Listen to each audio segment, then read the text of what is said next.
Welcome to Lyra Echo Stories, where every story echoes emotions, memories, and hidden truths. Step in and feel the echo of every tale. For 20 years, I thought my daughter died at birth. But yesterday, a girl approached me in the supermarket. "You're my mom." I have a heart-shaped birthmark on my left shoulder, just as you described to the doctors. When she showed me the medical documents. Welcome back, dear listeners. It's Briella again. I'm glad you're here with me. Please like this video and listen to my story till the end, and let me know which city you're listening from. That way, I can see how far my story has traveled.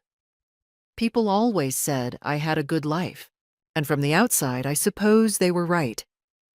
My name is Linda Harris. I lived in a modest but comfortable house in Columbus, Ohio, the kind of neighborhood where neighbors wave from their driveways and kids ride bikes until dark. I worked as an office administrator at a mid-size insurance firm for 12 years. I had my routines: morning coffee on the back porch, a book club on Thursdays, weekend calls with my mother in Phoenix. Stable, quiet, functional. But there was always a hollow place inside me that no amount of routine could fill.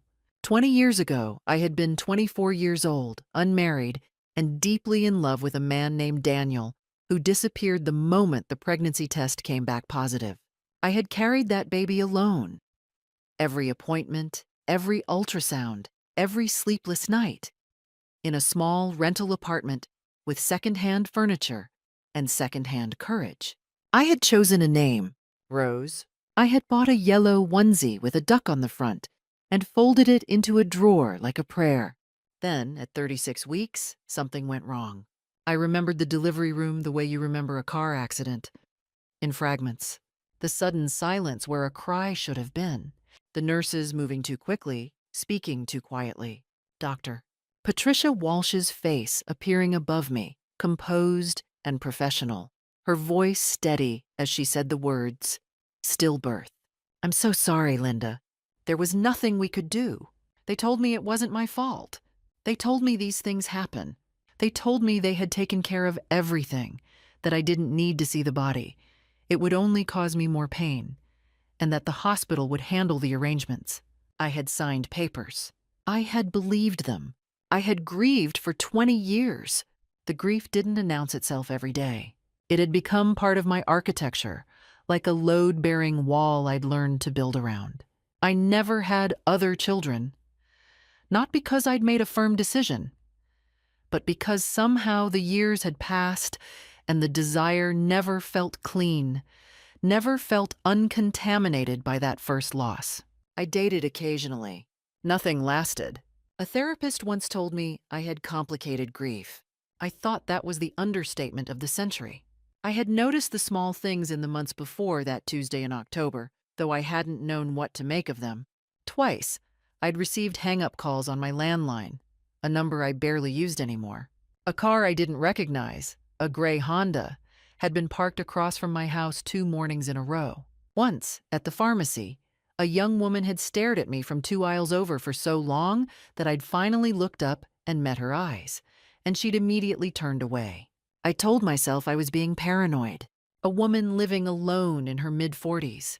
Too much true crime television. Not enough sleep. I let it go. Until the Tuesday, I went to pick up a rotisserie chicken and a bag of salad from the Kroger on Morse Road. I was comparing 2 bottles of salad dressing. One with too much sugar, one with too much sodium. The eternal compromise. When I heard footsteps stop beside me, I didn't look up immediately. Then a voice said, quietly but clearly, "Excuse me. I'm sorry to do this here, but are you Linda Harris?" Linda Harris, who gave birth at St. Catherine's Hospital in Columbus on March 14, 2005. I put down the bottle. She was young, early 20s, with dark brown hair pulled back in a loose knot and my mother's jawline. My mother's jawline. I would have known it anywhere. She was wearing a gray coat and holding her hands in front of her in the careful, deliberate way of someone who has rehearsed this moment 100 times and is terrified of getting it wrong. My name is Emma, she said. Her voice trembled only slightly. I've been looking for you for a long time. I know that you're my mother. I have a birthmark on my left shoulder in the shape of a heart. You described it to the doctors the night I was born. I have the records. The salad dressing hit the floor. I didn't notice. The fluorescent lights of the Kroger buzzed overhead. A child somewhere in the next aisle was asking for cereal. The ordinary world continued its ordinary turning, entirely indifferent to the fact that mine had just stopped. I looked at her face. I looked at her jaw, her hands, the way she held her shoulders, slightly squared, the way my own mother always stood. I looked at her brown eyes, which were Daniel's eyes, which I had spent 20 years trying to forget. How does a person respond when the grief they have carried for 2 decades stands in front of them in a gray coat, holding medical records? I didn't say anything for a long moment. Then I said, "Show me." We didn't stay in the Kroger. Emma followed me to my car, a practical thing, a silver Honda CR-V, and we sat in the parking lot for 2 hours while the October sky went from pale gray to dark. I kept the engine running for the heat. Neither of us spoke much at first. She handed me a manila envelope, and I opened it with hands that wouldn't quite cooperate. Inside were photocopied hospital documents. A birth record from St. Catherine's Hospital, Columbus, dated March 14, 2005. The infant's weight, 5 pounds, 11 ounces. APGAR scores, 7 and 9. Healthy. Alive. Under the mother's name, Linda Marie Harris. I read that line 4 times. Then I set the papers on my lap and looked out the windshield at a shopping cart slowly rolling across the asphalt in the wind, and I thought, with a strange and specific clarity, they lied to me. Someone looked me in the face while I was still bleeding on a table, and they lied to me. Emma had been placed through what appeared, on paper, to be a legitimate private adoption, handled through an agency called Bright Futures Placement, out of Cincinnati. She'd been raised by a couple named Richard and Joanna Caldwell in Dayton. Good people, she said carefully, and I believed her. There was no bitterness in her voice when she said it, only a kind of careful fairness. They had passed away 3 years ago, both of them, within 8 months of each other. Cancer, then a stroke. She had found the adoption papers in a storage unit. The agency, Bright Futures Placement, had dissolved in 2011. The paper trail led in circles, until she hired a private researcher who traced the original hospital intake forms and found a notation, buried in administrative records, of the attending physician on duty during the delivery. Dr. Patricia Walsh. The name landed in my chest like something physical. I knew that name. I had written it in a sympathy card to myself once, years ago, in a moment of strange, grief-fueled ritual, writing down the names of everyone present at the worst night of my life, as if documenting witnesses. Dr. Patricia Walsh, head of obstetrics at St. Catherine's in 2005. She had retired in 2016. I had looked her up once, in a weak moment, and found her living in Scottsdale, Arizona. I sat in that parking lot and did what I privately thought of as counting the losses. 20 years of grief. The yellow onesie with the duck that I had finally thrown away in 2010 because I couldn't keep looking at it. The therapist bills. The relationships that had never quite worked because there was always this thing inside me. This wound that didn't close. The children I hadn't had. The version of myself, younger, more open, more willing to try, who had slowly calcified around this loss. And Emma, who had grown up without me, who had lost her adoptive parents and gone searching for her origins alone, who had stood in a grocery store and rehearsed the most terrifying sentence of her life. What do you do with 20 years of stolen time? The fear came later that night, after Emma had gone back to her apartment. She lived in Columbus now, had moved here 6 months ago, specifically to look for me, a fact that broke my heart cleanly in two. And I was sitting at my kitchen table with a glass of wine I wasn't drinking. The fear was practical. Whatever had happened 20 years ago had not been an accident. A stillbirth is recorded, documented, witnessed. For a living baby to be removed from a mother who believed her child was dead required planning, required more than one person, required paperwork, coordination, the cooperation of at least one adoption agency. This wasn't a simple mistake.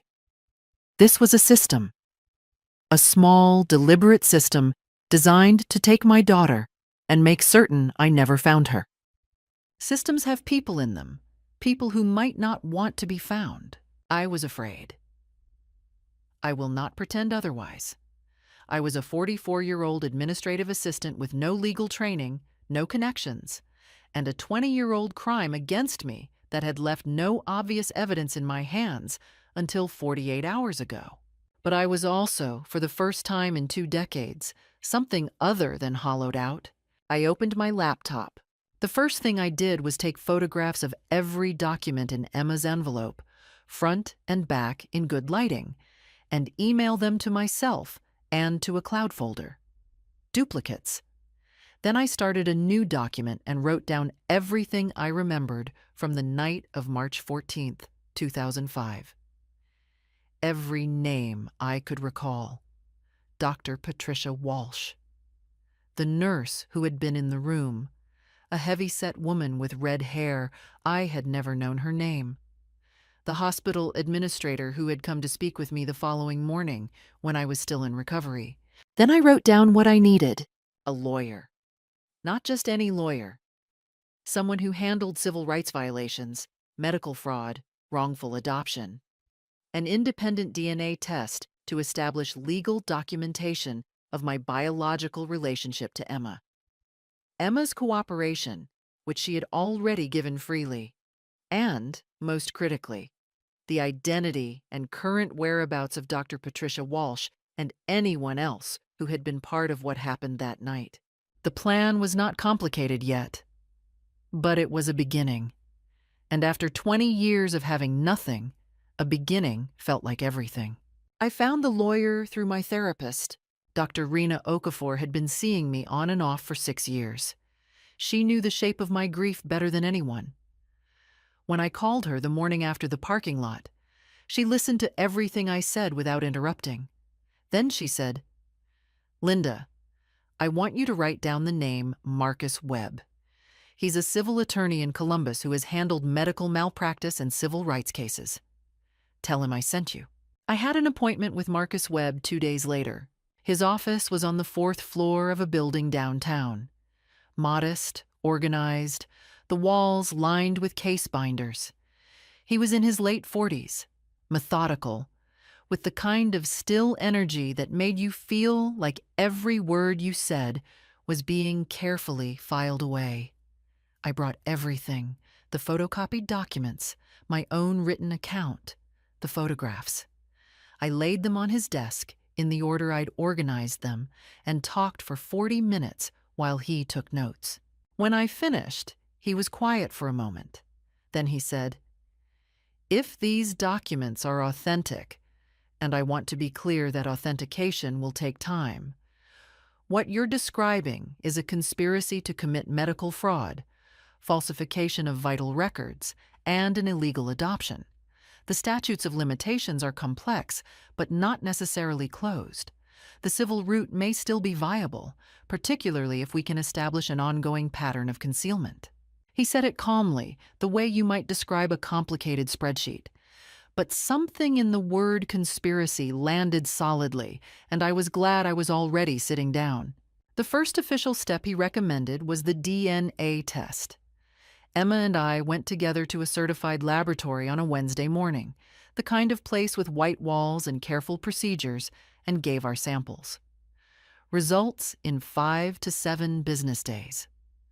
While we waited, Marcus filed a formal records request with St. Catherine's Hospital for all documentation related to my admission on March 13th to 15th, 2005. That was when things shifted. I didn't know it immediately. The signal came indirectly, the way these things often do. Not as a phone call or a confrontation, but as an absence.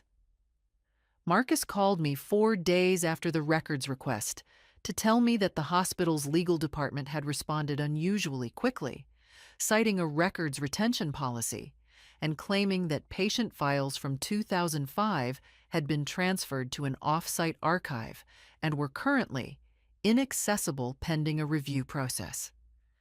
He'd filed such requests before. The standard response time was weeks. This had been days. Someone had been watching for this request. Then Emma called me. She'd gone back to look at the original documents the private researcher had given her, and she'd noticed something she had overlooked before. A handwritten notation in the margin of one of the adoption transfer forms.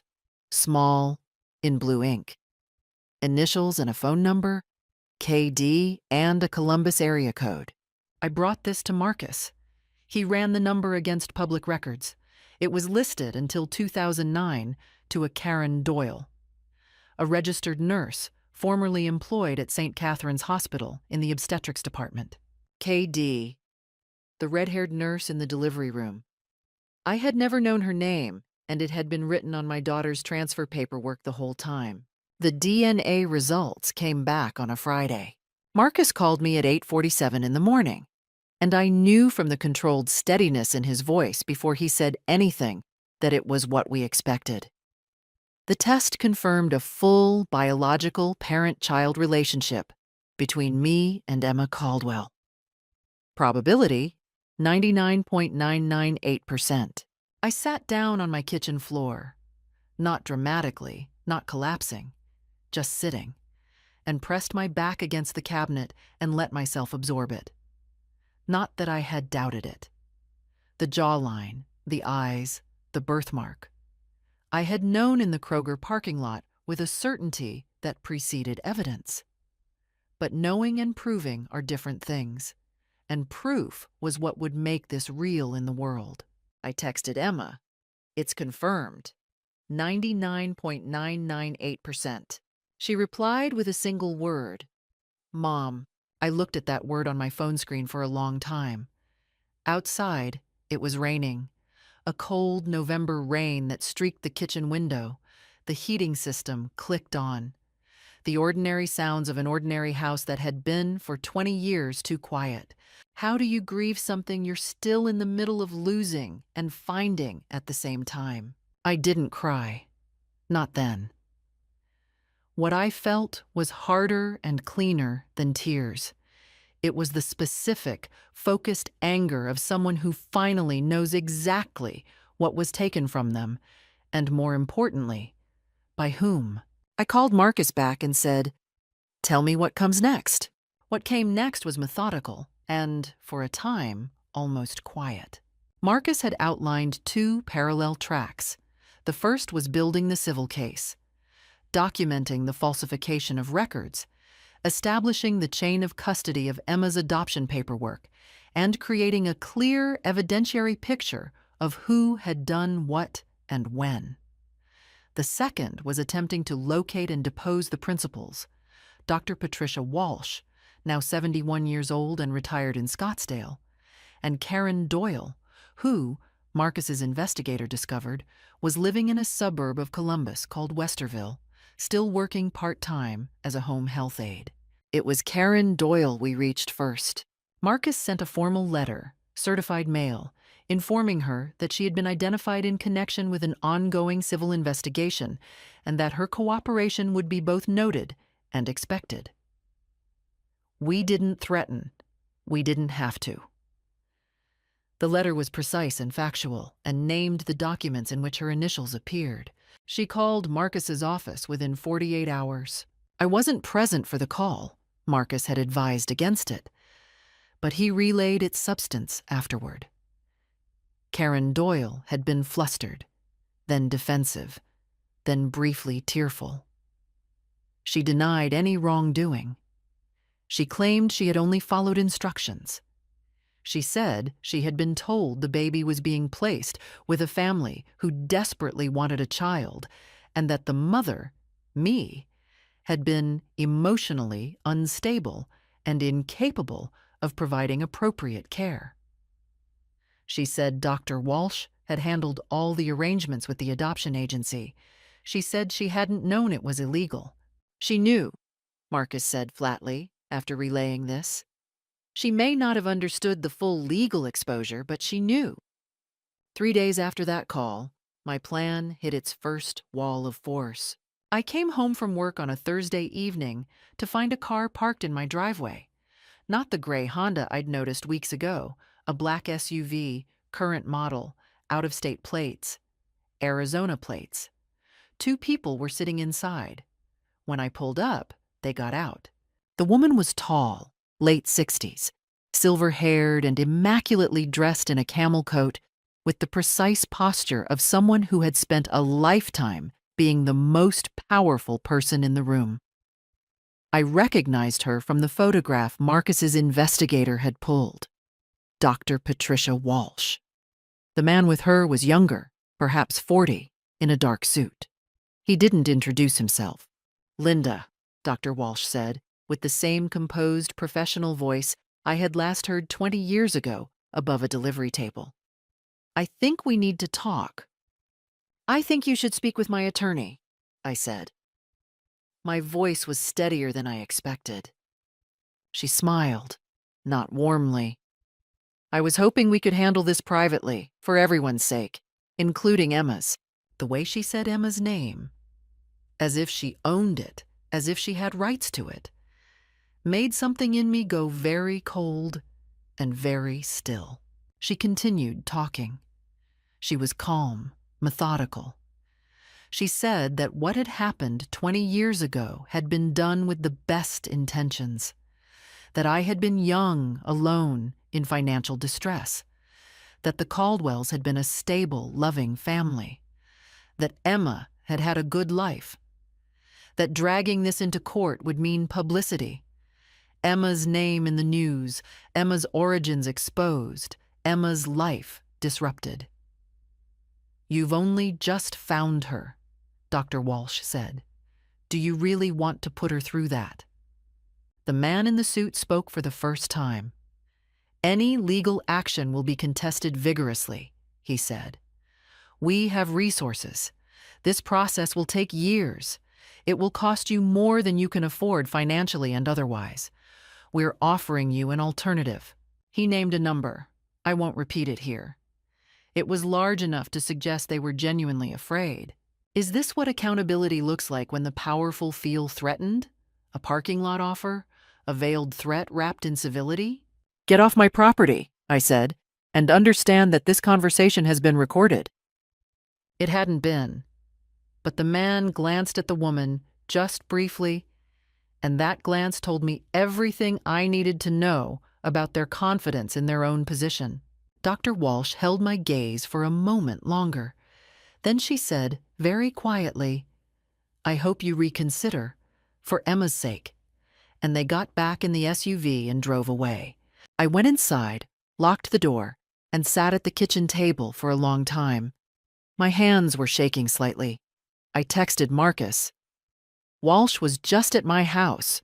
With a lawyer, they offered money. I recorded nothing. "Can we talk tomorrow?" He responded within minutes. "Don't worry. This is actually good. It means they're scared." I took that weekend. I drove to my mother's house in Phoenix. I hadn't told her any of this yet, and the telling took most of Saturday, and we cried together in her kitchen in a way I hadn't cried in years. I slept in my childhood bedroom with the window cracked and the desert air coming in, and I let myself, just for 48 hours, simply rest. I was going to need it. When I returned to Columbus that Monday, there was a message waiting. Not from Marcus, Not from Emma, from an unknown number. A text sent Sunday evening while I'd been sleeping in Phoenix. We understand you need time. We're patient people. So is our legal team. Think about what a trial does to a young woman who is just beginning her life. No name, no need for one. I read it twice, then forwarded it to Marcus and blocked the number.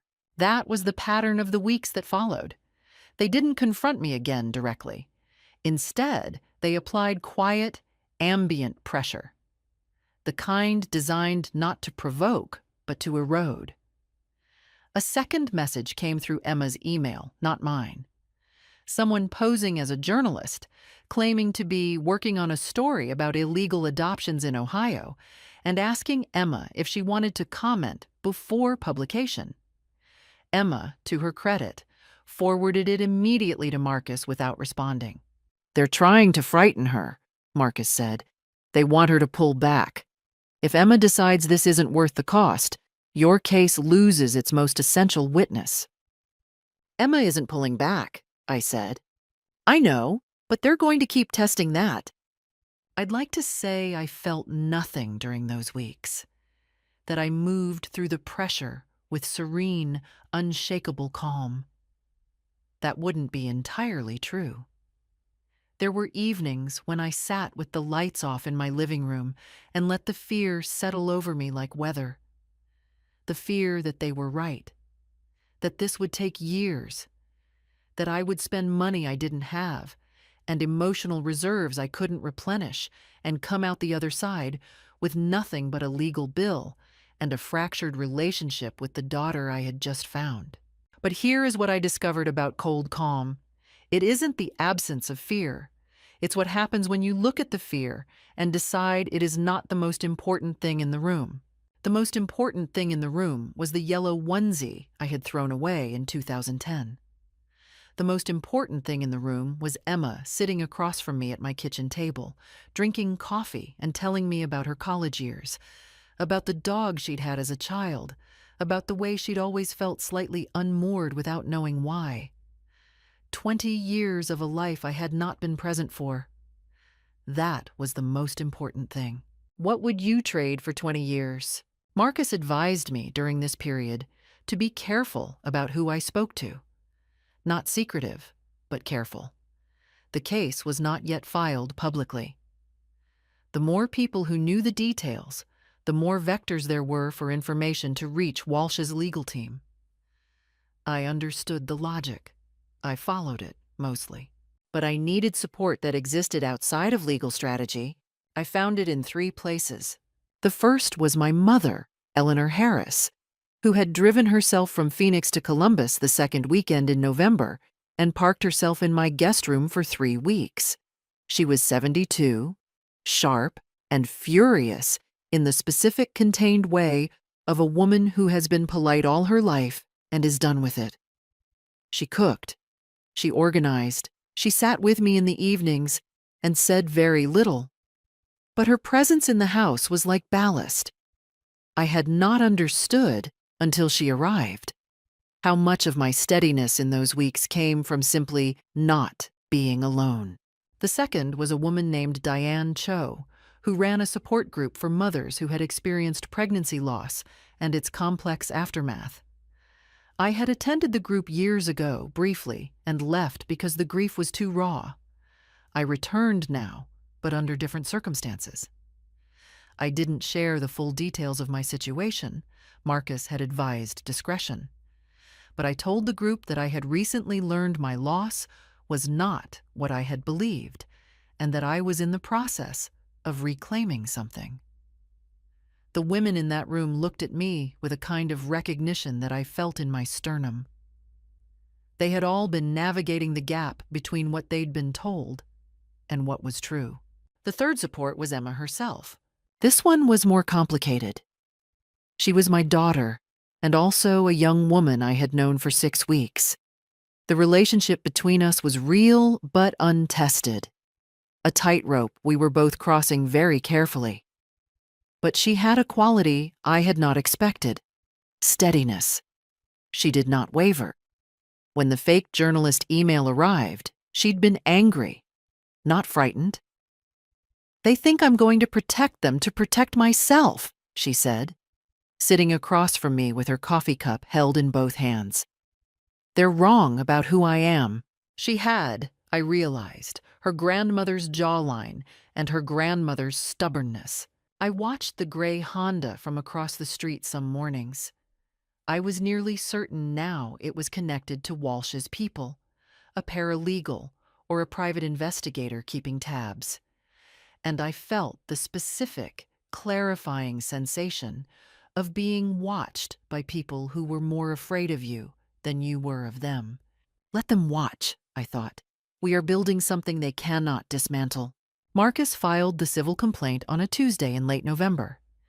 It named Dr. Patricia Walsh, Karen Doyle, and Bright Futures placement, citing the dissolved agency's successor liability, in a suit alleging medical fraud, falsification of vital records, and civil conspiracy. The complaint was a matter of public record the moment it was filed. By that evening, my phone had 47 new messages. Walsh's attorney called Marcus the morning after the complaint was filed. He proposed a meeting. A settlement discussion, he called it, framing it as a reasonable first step before the process became unnecessarily adversarial. Marcus told me about this with a carefully neutral expression that I had come to recognize as his version of skepticism. We discussed it. I agreed to attend a single meeting on the condition that it took place at Marcus's office, that I had the right to terminate it at any time, and that nothing said in the meeting would constitute a waiver of any legal claims. They agreed to every condition. The meeting was on a Wednesday afternoon, the second week of December. Walsh arrived with 2 attorneys this time. The man from my driveway, whose name turned out to be Gerald Fitch, and a woman I hadn't seen before, introduced as a specialist in family law. Walsh herself was dressed with the same severe, controlled elegance as before. She had brought Karen Doyle. That surprised me. Karen Doyle sat across the table with the posture of someone who had not slept well in several weeks. She was mid-60s, still with the remnants of what had once been red hair. She would not meet my eyes. I noticed before anyone spoke how the room had been arranged. Walsh and her team had arrived early. Marcus mentioned this quietly as I walked in, and had positioned themselves on the side of the table that faced the window, leaving us facing the light. A small thing. The kind of small, deliberate thing that told you exactly what kind of meeting this was going to be. "We came today in good faith," Walsh began. Her tone was warm now, measured, almost gentle. A different instrument than the cold efficiency of my driveway. "I want to start by saying, personally, not legally, that I understand this has been an enormous shock for you. I understand your pain, and I want you to know that I have thought about you many times over the years." I said nothing. Marcus had coached me. Let them talk. "What happened in 2005 was handled imperfectly," she continued. "I acknowledge that. The communication with you was inadequate. You deserved better." She paused, with the practiced timing of someone who had given difficult speeches before. "But I want you to consider what litigation will actually mean for the people you love. Emma is 20 years old. She has a life ahead of her. A public trial will put her biological origins, every medical detail, every adoption record, into the public record, into the internet, forever." She slid a document across the table, a settlement offer, more money than I had been offered in the parking lot.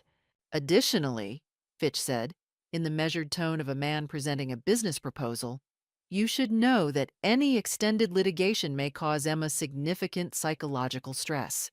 We have retained a psychological consultant who would be prepared to testify about the potential harm to a young person of being drawn into extended family litigation at this stage of her development." There it was. The threat dressed as concern. They were going to use Emma as a weapon against me. The family law specialist, leaned forward at this point and added softly that she had seen cases like this before, cases where a mother's understandable desire for justice had inadvertently destabilized a young person's sense of identity at a critical life stage. She spoke with clinical sympathy, the way you speak to someone you believe can still be managed. She was good at it. I recognized the performance for what it was, not because I was particularly perceptive, but because I had spent 20 years learning what it felt like to be the person in the room that powerful people were trying to handle. Is there anything more revealing about a person's character than watching how they fight when they're cornered? I looked at Walsh across the table. I looked at the silver hair and the camel coat, and the practiced, compassionate expression she wore like a mask. I thought about the night of March 14th, 2005. The delivery room, the silence, the way she had arranged her face into sorrow while my daughter was alive and already being processed into a different life. "Dr. Walsh," I said, "I appreciate you coming. I want to be transparent with you about something. Emma is aware of this meeting. We discussed it this morning. She is not afraid of the public record. She helped us prepare our disclosure index." A very small change moved across Walsh's face. Not much, just a tightening near the eyes. "Furthermore," I continued, "Karen has provided a partial account of events to my attorney that contradicts several elements of the documentation we've been able to assemble. We're still working through those inconsistencies." Karen Doyle's head came up sharply. She looked at me for the first time. Something moved across her expression. Surprise, and behind it, fear. Then she looked at Walsh, quickly, the way someone looks at the person they have been taking instructions from, checking to see if they are about to be abandoned. Walsh did not return the look. That told Karen Doyle something. It told me something, too. "I think," I said, "that this meeting has been very useful. Thank you for coming in." Walsh's composure held for about 3 more seconds. Then something shifted. A hardening, a dropping of the warm mask. "You are making a serious mistake," she said, quietly, but with a new edge. "I have been in medicine for 40 years. I have resources, relationships, and a legal team that will make this process extraordinarily painful for you and for that girl. You could walk away today with enough money to change your life. Why are you doing this?" The question was genuine, I thought. She actually didn't understand. "Because she called me Mom," I said, "and no amount of money changes what that means." They left. Walsh did not look at me as she walked out. Fitch paused at the door and said coolly, "We'll see you in court." When the conference room was empty, Marcus allowed himself a small smile. "You handled that very well." But driving home that evening, alone on the dark highway, I felt the fear move through me in waves. Genuine, physical fear. The kind that sits in your chest like cold water. They had resources. They had a legal team. They had a psychological consultant prepared to stand in a courtroom and describe my daughter as a fragile young woman who needed to be protected from her own mother's pursuit of the truth. This was real, and it was going to cost something significant, in money and in time and in exposure. I gripped the steering wheel and let the fear move through me completely. Didn't push it away, didn't talk myself out of it, let it arrive and pass like a cold front. And on the other side of it, like bedrock, she called me Mom. I drove home. The deposition of Karen Doyle took place on a January morning.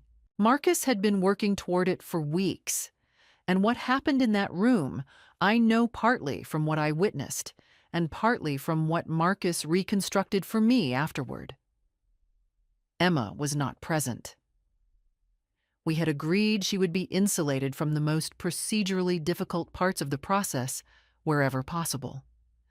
I sat at the side of the table with Marcus and his paralegal, opposite Karen Doyle and her own attorney, a man named Henry Park, who had the careful, guarded energy of someone who knew his client had very limited options. The deposition began conventionally: background, professional history, dates of employment at St. Catherine's Hospital. Karen Doyle answered carefully, in short sentences, with frequent glances at Park. Then Marcus placed a document on the table. It was an internal hospital communication, a memorandum dated February 2005, 6 weeks before my delivery. It had been obtained not from St. Catherine's, which had been strategically obstructive, but from the records of the dissolved Bright Futures Placement Agency, which had been subpoenaed through its successor organization. The memorandum was addressed to Karen Doyle and 2 other staff members. It was signed by Dr. Patricia Walsh. The subject line read, "Pre-Placement Coordination Protocol, Harris Case." The memorandum referenced a patient by the surname Harris, a single mother, 36 weeks gestation. It outlined a procedure for documenting and recording the delivery, with specific instructions regarding the handling of family notification. The language was clinical and abstract, the kind of language used by people who are doing something they know to be wrong and are trying to build deniability into the paper trail. But the paper trail had led here.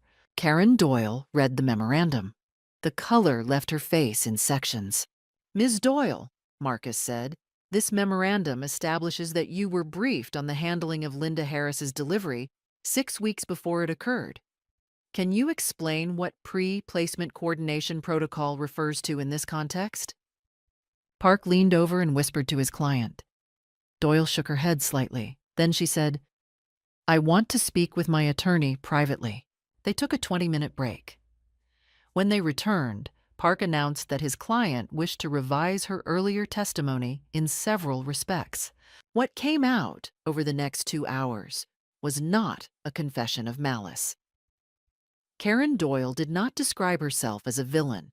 She described herself in the defensive, qualifying language of someone trying to manage their own role in a story that had gotten away from them, as a person who had followed instructions, who had believed in a system, who had been told that what was happening was best for everyone involved. She had been a 32-year-old nurse. Walsh had been her department chief. She had not asked enough questions, but she confirmed the essential facts. She confirmed that on the night of March 14, 2005, Emma Harris, not Caldwell, Harris, had been born alive.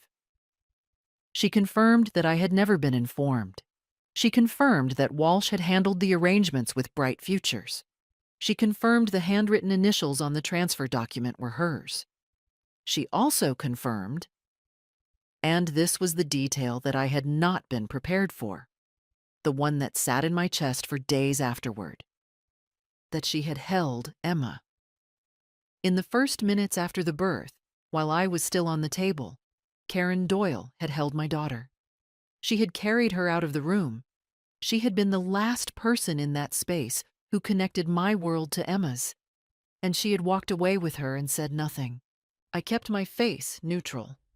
I had been practicing that. Walsh, being deposed separately 3 weeks later in Arizona, was a different experience entirely. She arrived with 2 attorneys, 3 character witnesses on standby, and the self-possessed bearing of a woman who had constructed her own inevitability over 40 years. She answered questions precisely, never wandering, never volunteering. She acknowledged knowing me as a patient. She denied any wrongdoing. She called the Doyle testimony the confused recollections of a woman under legal pressure. Then Marcus presented the February 2005 memorandum. I watched her face. I was present at the far end of the table, and she could see me. As she read the document that she had written, that bore her signature and her instructions, and that had survived 20 years of careful management. I had imagined this moment many times in the months leading up to it. In my imagining, It had been dramatic. Raised voices, visible crumbling. The reality was quieter, and in its own way, more complete. Something happened in her face that I had not seen there before. Not guilt. I am not certain that woman experienced guilt in any recognizable form. Not fear, exactly. What I saw was the expression of a person who has maintained control of a narrative for so long that they have forgotten the narrative can end, and who is now being shown, without ceremony, that it has. Dr. Walsh, Marcus said, this memorandum, written by you 6 weeks before Linda Harris's delivery, outlines specific protocols for handling the notification, or, more precisely, the non-notification of the patient. Would you like to explain, in your own words, what this document describes? She looked at her attorneys. They looked at her. I don't recall this document, she said. Your signature appears on it. I signed many documents in my career. Is the signature authentic? A pause. I would need forensic verification. We have it. Marcus placed a forensic analysis report beside the memorandum. The signature is confirmed as yours with a confidence level of 97.3%. The room was very quiet. One of Walsh's attorneys made a note on a legal pad. The other looked out the window. Gerald Fitch, who was present as an observer, had developed a fixed expression that communicated nothing at all. Patricia Walsh looked across the table at me. For the first time since the Kroger parking lot, since the delivery room, since everything, I held her gaze without looking away. I held it, and I thought about Emma doing dishes beside me, and my mother in Phoenix, and the yellow tulips, and 20 years of a hollow that was slowly, imperfectly, but genuinely filling in. I did not feel triumph. What I felt was something quieter and more durable. The specific grounded steadiness of a person who has done what needed to be done and is no longer afraid of the answer. She looked away first. The civil case settled in March. Not because I wanted to settle. I want to be honest about that. A part of me, the part that had spent 20 years folding grief into the architecture of my daily life, wanted a courtroom, a verdict, a public record with names and findings attached to them in permanent ink. But Marcus sat with me on a February evening and laid out the actualities with the same careful steadiness he'd brought to every step of this process. A settlement gives you certainty, he said. A trial gives you a verdict, which may be more or less than what you have now, at the cost of 12 to 18 more months and exposure for Emma. The settlement we're looking at is not a quiet exoneration for them. It includes an admission of liability. That was the non-negotiable. I had told Marcus from the beginning, if there was a settlement, there would be no confidentiality clause and no denial of wrongdoing. Walsh and Doyle would acknowledge, in a legally binding document, what they had done. It would be part of the public record. It would have their names on it. They had resisted this for months. Walsh's team had offered money without admission, then more money without admission, then significant money with a heavily qualified acknowledgement that used words like miscommunication and procedural irregularity, language designed to obscure rather than illuminate. Marcus had returned each time with the same response: full admission or trial. In the end, they chose the admission. I believe, and Marcus agreed, that the deposition had broken something in their confidence. The memorandum had been the kind of document that cannot be argued around, only absorbed. Walsh's legal team was skilled, but they had spent weeks attempting to build a defense around a piece of paper that said, in her own words, exactly what she had done. There comes a point in any contested proceeding where the mathematics of the situation become undeniable. They had reached that point. The settlement document, filed in the Franklin County Court of Common Pleas on March 15th, one day before the 20-year anniversary of Emma's birth, stated in plain and specific language that Dr. Patricia Walsh and Karen Doyle had participated in a scheme to deceive a patient regarding the outcome of her delivery, to facilitate an undisclosed private adoption without the biological mother's knowledge or consent, and to falsify medical records in service of that scheme. The language was not hedged. Marcus had fought for every unqualified sentence, and he had won each one. The Bright Futures successor organization acknowledged the agency's role and cooperated fully in exchange for reduced liability. They had, it turned out, been as much instruments as principals, and their full records had provided us with more documentation than we could have obtained otherwise. The financial settlement was significant. I will not specify the amount. What I will say is that it was enough to eliminate my mortgage, to establish a college fund for Emma if she chose graduate school, and to fund an endowment at the Columbus chapter of the support group Diane Cho ran. A small, practical act that felt more satisfying than I had expected. The endowment would provide free legal consultation for women who had experienced undisclosed losses at medical facilities. It felt like the right use of money that had been extracted from the people who had made such losses possible. Walsh's medical license, though she had been retired for years, was formally reviewed by the Ohio Medical Board, and a complaint was filed with the Arizona Medical Board. She would never practice medicine again, which was symbolic given her retirement, but the record of professional censure was real and permanent. It would appear in every search of her name from that point forward. After 40 years of being the most powerful person in the room, her professional legacy had been publicly and irrevocably rewritten.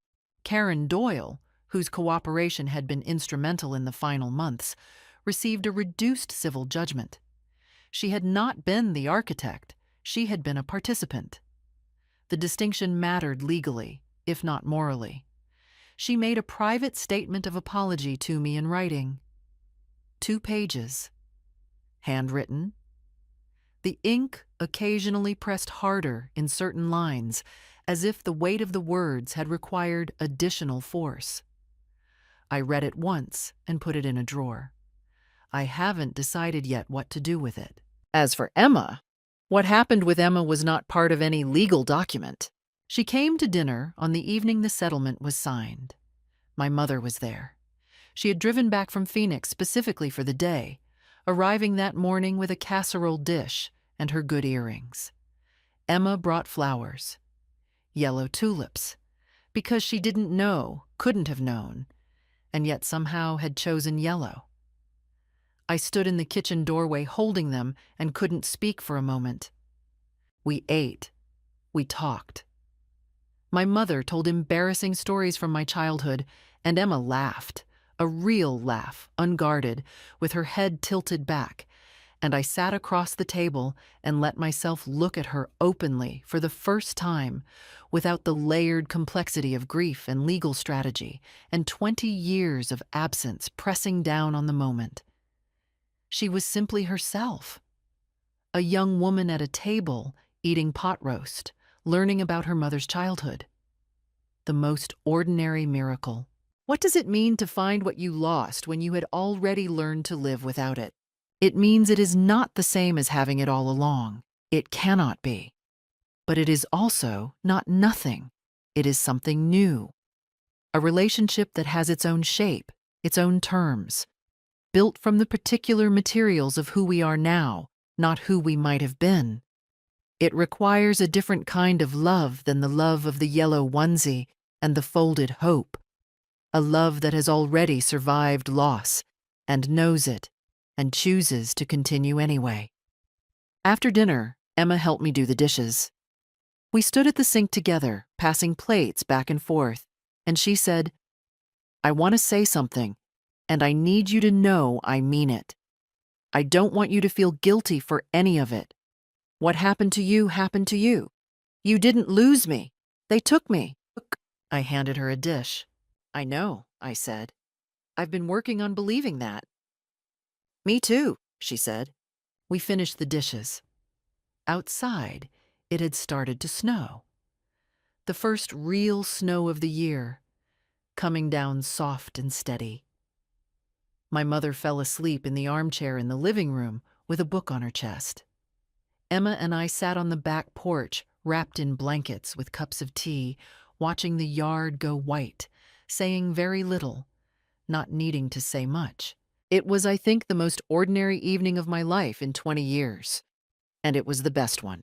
The spring after the settlement was the first spring in many years that I truly noticed arriving. The crocuses, the Tuesday light, the smell of rain and cut grass.